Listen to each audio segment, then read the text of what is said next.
This is Focus on Africa from BBC World News. I'm Sophie Ikenye. Our top stories. Taking the oath of office, thousands of supporters attend a ceremony as Peter Mutharika is sworn in for a second term as president of Malawi. Battling cholera in southern and eastern Africa, the DRC begins vaccinations against the disease. Being sent home for safety, we find out why African parents are sending their children to the continent. Also in the program, the small cup that makes a big difference. We look at efforts being made in Malawi to keep girls from missing school because of their period. In the past, I was not attending the classes because I feel so embarrassed. And in sports, we've got to get our football moving again. President of the Sierra Leone Football Association, Aisha Johansen, speaks after being acquitted of corruption charges.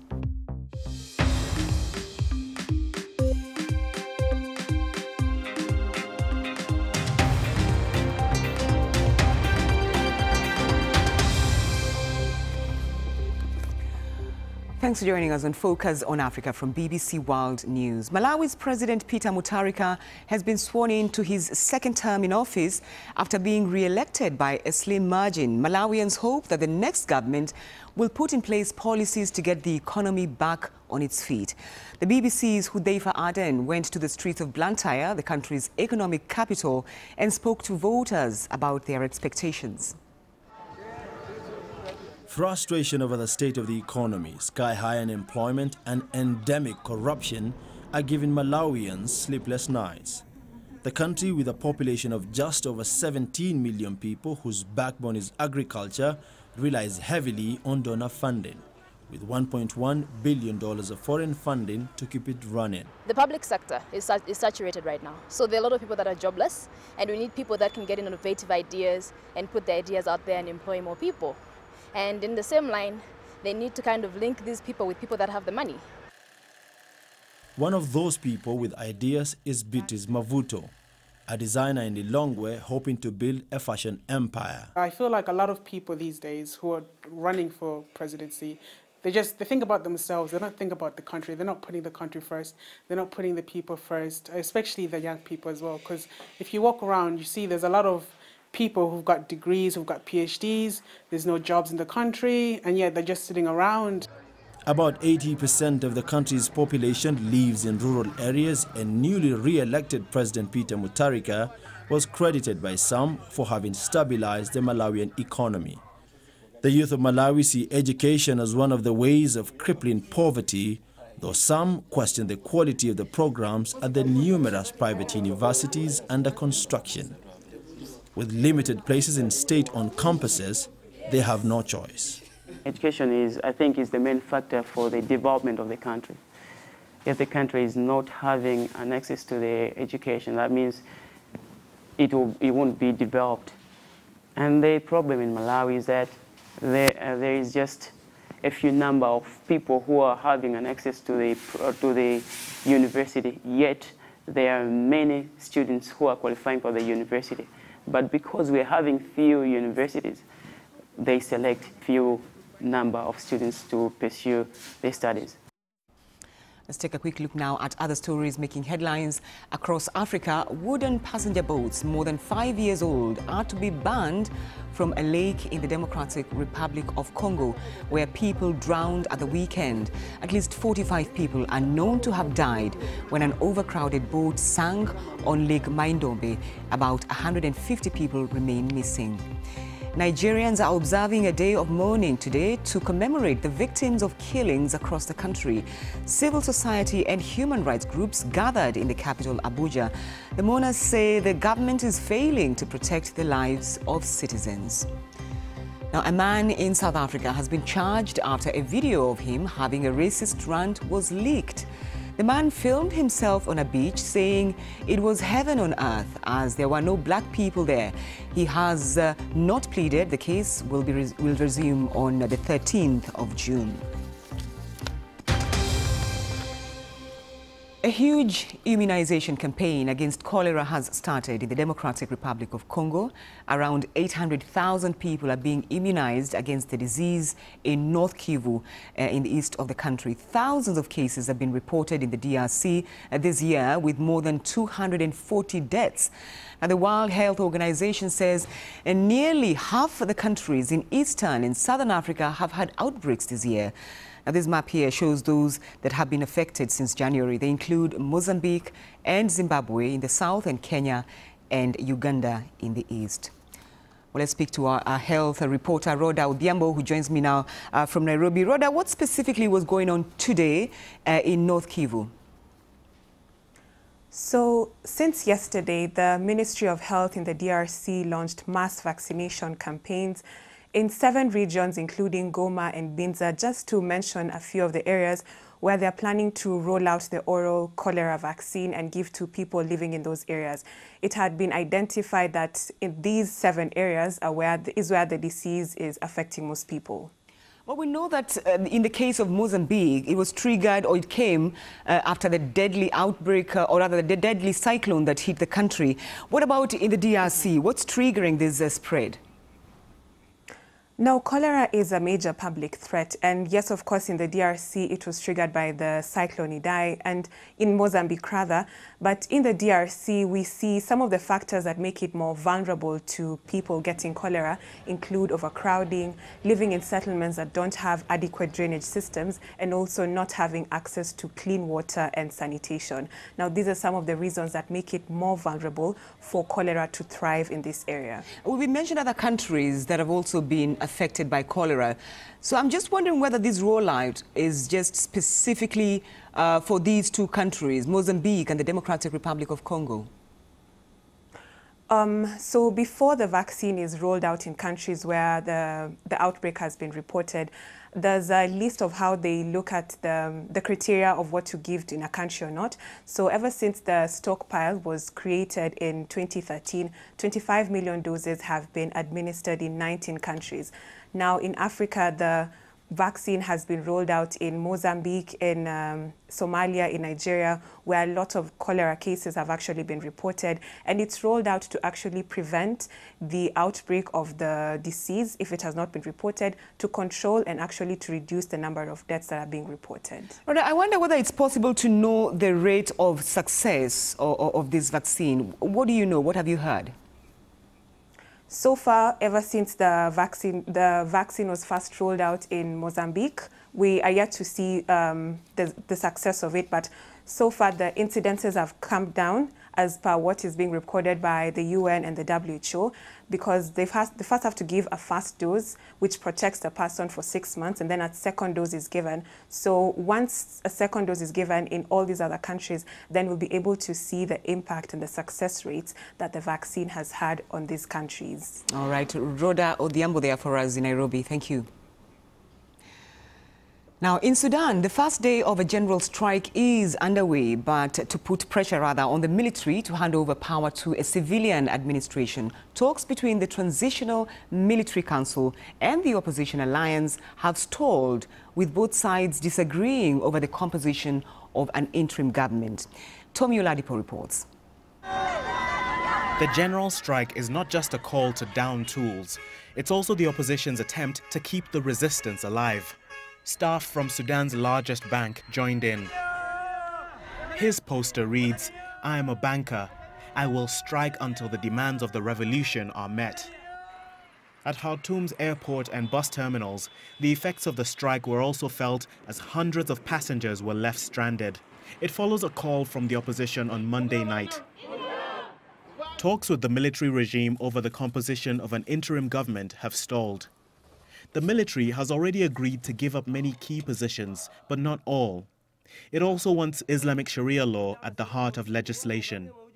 The opposition are calling for a fully civilian administration. So, we called for civil escalation. The Alliance for Freedom and Change agreed to declare a full strike in public and private sector institutions on May the 28th and 29th. But not everyone is backing this protest action. The opposition National Umma Party and the main workers' union rejected the move. They said such action needed unanimous approval. As the strike enters its second day, the protest movement will be hoping it strengthens their hand. But they face a hardened military regime which appears to think it has conceded enough ground and will not give any more. Tomi Oladipo, BBC News. This is Focus on Africa from BBC World News. Still to come, she's the Somali teenager taking on the boys in football and beating them. Find out more in sports.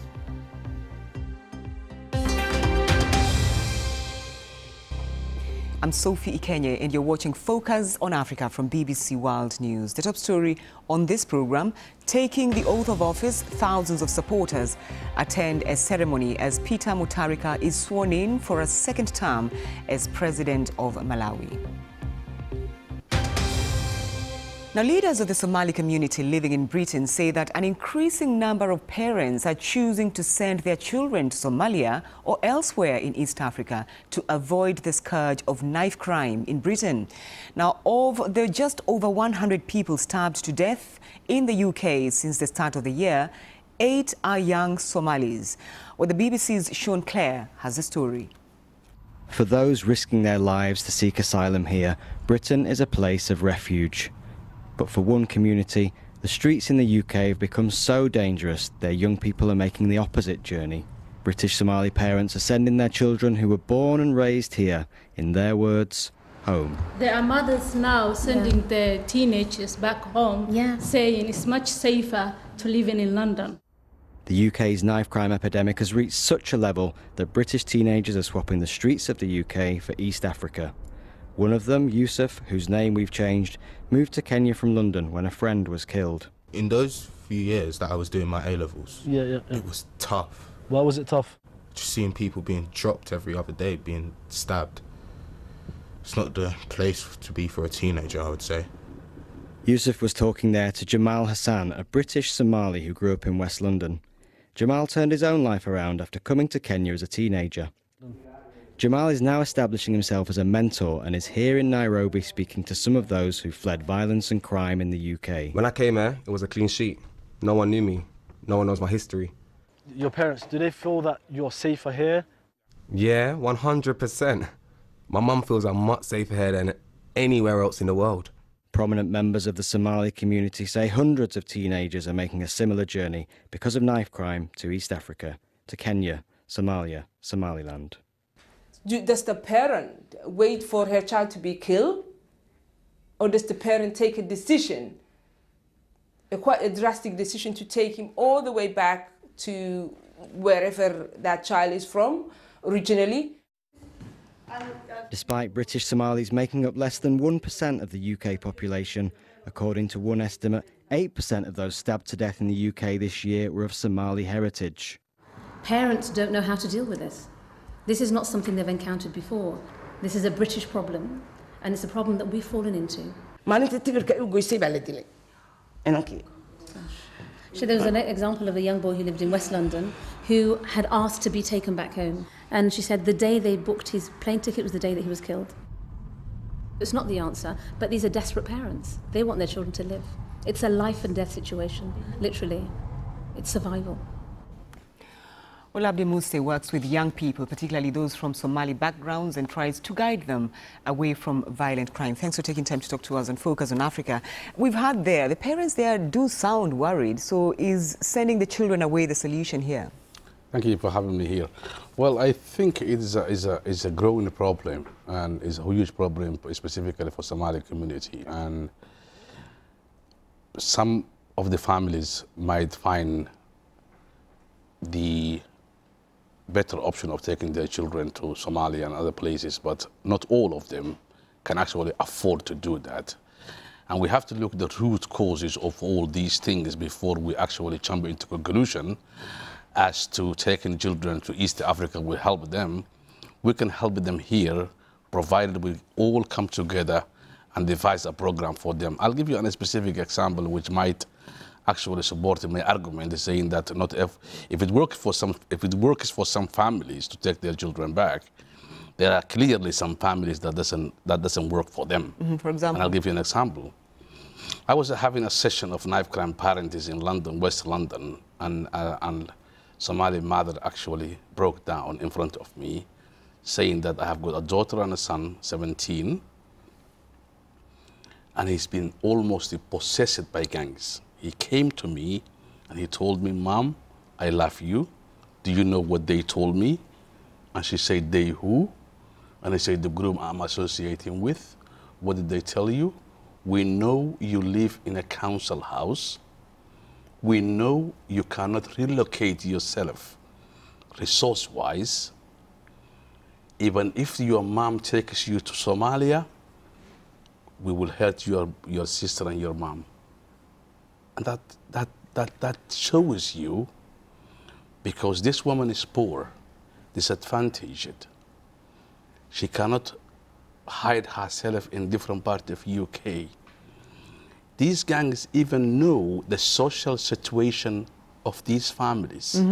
So the poverty is quite a huge issue. An element. But I wonder though whether this solution of taking children away, is that the solution for parents, or is that the solution for children?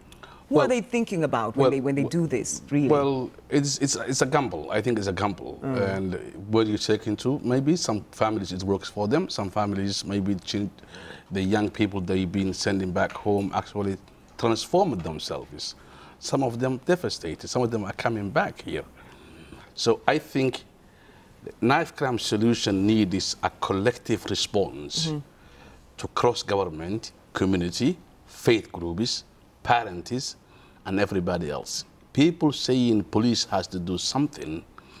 I don't think the rate of knife crime and violent crime we have now, a single department of the government can help. We have to come all together, devise a solution specifically in the long run. What programs, what strategic programs do we have for 4-year-old living today, for us, the adults running the country, to avoid these 4-year-old today so you're looking at to fall into the same situation of the 16 and 17-year-old today. So there's still a lot of work to be done. Abdi Musa, thank you very much indeed for taking time to talk to us. Thank you. You are watching BBC Focus on Africa. Let's find out what's happening in the world of sport. Peter. Many thanks, Sophie. The president of the Sierra Leone Football Association, Aisha Johansson, has been reacting to her acquittal by a high court in Freetown of corruption charges. Ms. Johansson and FA Secretary General Chris Kamara were discharged after the government-backed Anti-Corruption Commission accused them of graft. The charges led to both being suspended from office. FIFA then suspended Sierra Leone from football for government interference. Aisha has been speaking to the BBC. It's been a harrowing and difficult time, one that is rather unfortunate that it happened, but it's happened. I think that faith in our justice system was restored once again. The judge did the right thing. So it's back to developing football in Sierra Leone. Again, we've lost a lot of time, a lot of wasted opportunities, which is very unfortunate. But no point in crying over spilled milk. It is what it is. So we need to forge ahead. We will come together again as one family, which we are, a family, and do what it is that we know how to do best, which is to breed good talents and create good football. And hopefully we'll be back again on the international scene. Well, the former president of the South Sudan Football Association says he will appeal the 10-year ban imposed on him by FIFA. Chabul Gok Alei, who was the first SSFA president, was found guilty last week of having misappropriated FIFA funds and offering gifts for benefits. The current SSFA president, Francis Amin Michael, has made it clear that there is a warrant out for Alei's arrest. Now, Clemens Westerhoff, remember him? He led Nigeria's Super Eagles to Africa Cup of Nations triumph in 1994 and also led them to their first ever World Cup that summer in the USA. After the Nations Cup feat, Mr. Westerhoff was promised the gift of a house by the Nigerian government. Well, he's now received the keys to the house. 25 years later, Nigeria's Minister of Power, Works and Housing, Babatunde Raji Fashola, made the presentation on behalf of the presidency. Fashola also asked the Nigerian Football Federation to provide him with the names of those who are yet to receive their houses. Sadly, 5 of them have passed away. And finally to Somalia, where though football is popular, it's not traditionally played by girls or women. But this has not put off 18-year-old Ifra Mahad Hassan. She dreams of becoming a football star and is part of a local team called the Golden Girls based in Mogadishu. Her passion for football has led her to break existing social stereotypes. BBC Sport Africa have been to speak with her.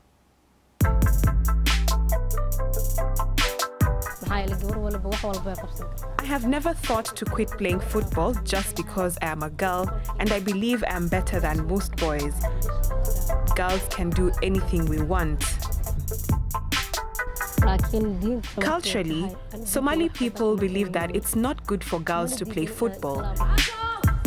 But I haven't done anything that my religion prohibits, and I'm not denying that I am Muslim, but I believe that I can play football if I fully cover my body. Being a girl doesn't mean that I have to stay indoors to cook and do house chores, get married and raise children. I can do everything. When I'm playing with boys, some laugh at me and ask, how can you play with us? To be honest, she really has good skills, and she's better than some boys who play football with her. It's absolutely wrong to abuse girls who try playing the game because they want to achieve something. I will never stop what I am passionate about because someone has threatened me. My biggest dream is to play for the national football team. My favorite football player is Mata, who plays for Brazil. I hope that one day I'll be able to play for international teams. I want to become a world superstar. She says she thinks she's as good as the boys. She's better than them. I like the keep you happy part of it, actually. Thanks for the sport. Thank you. Now, period poverty is a problem across the world, and when girls can't afford sanitary products, they often end up missing school. In an effort to tackle this, girls in Malawi are being given menstrual cups. Victoria Wakunda reports.